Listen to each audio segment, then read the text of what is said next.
Hi guys, tara samahan niyo ako magpunta sa isa sa pinakamatandang simbahan sa Pilipinas at yun ay ang San Agustin Church. Tara!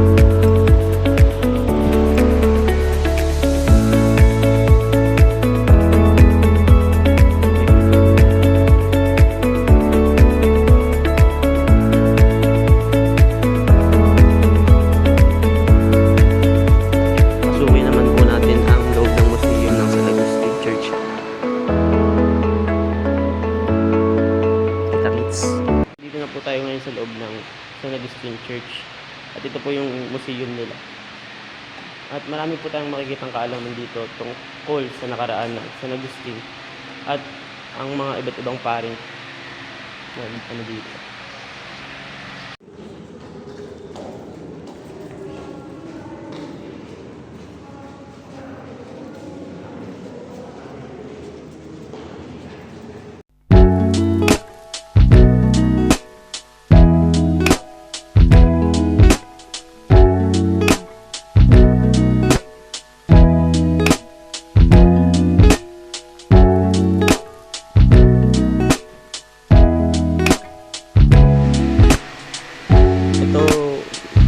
Nakalagay na kaalaman pero tingin ko ginamit din sa panahon ng gera.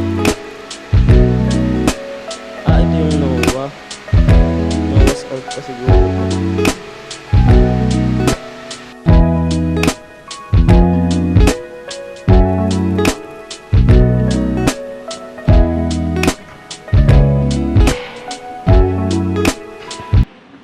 Dito po tayo sa loob ng museum ng San Agustin Church. At dito po matatagpuan yung mga karosa na gagamitin sa mga libulto ng mga santo at ng iba pang mga kagamitan ng Katoliko.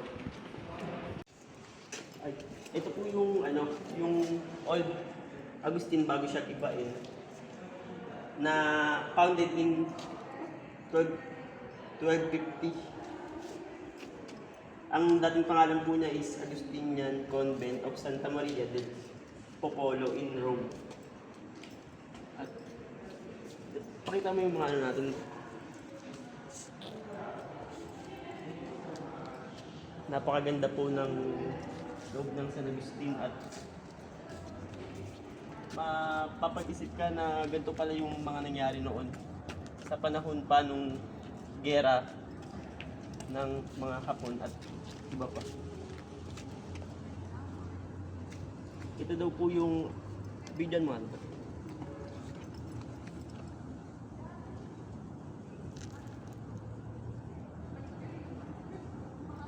Ang pangalan nito ay ang panloob na hardin at pag-ibig sa katahimikan o The Inner Garden. May picture ng Brenda. Na ang sabi dito para sa mga parailing Agustino, ang panloob na hardin ay isang lugar na kapayapaan at pag ninilayan, ito ay nagpapaalam sa hardin ng paraiso. Dito nakikipag-niig ang mga praile sa kalikasan at sa Diyos. Pinagbumunihan nila ang luntiang damo, mga bulaklak na ibon at paro-paro sa gitna ng katahimikan at pag-aawit ng tubig ng bukal ay naririnig. Ayun lang po. Ayun guys, napuntahan na natin yung San Agustin Church. At marami pa tayong mga pupuntahan sa mga susunod pa nating vlog. Ayun lang, thank you.